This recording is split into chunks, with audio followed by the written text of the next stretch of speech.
একটি ই স্কেলেরই সুরমণ্ডল, এবং এটার ফিনিশিং দেখুন।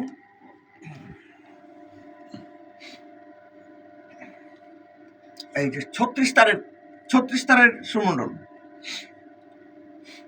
এবং এটা কোনো কারিগরে বানানো, কোনো ব্র্যান্ডের, কোনো দোকানের না, অর্থাৎ স্পেশাল কারিগরতে বানানো, যার কারণে কোনো সিল দেওয়া নেই বা লোগো নেই।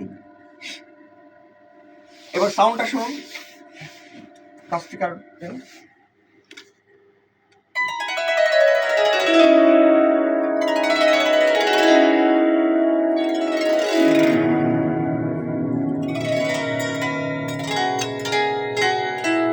এটা হচ্ছে সা, ইয়ের সা, সা নে ধা নি রে গা পা রে সা, ধা নি রে গা পা মা রে গা রে মা গা।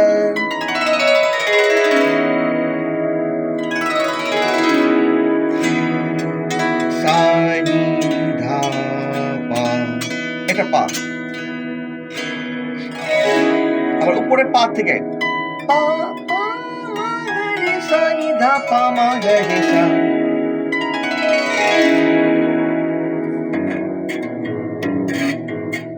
আর এটার সা হতে পারে, রে হতে পারে, রে রে গা, গা মা পা, এটা হচ্ছে বেজের তার। আবার সাউন্ডটা দেখেন।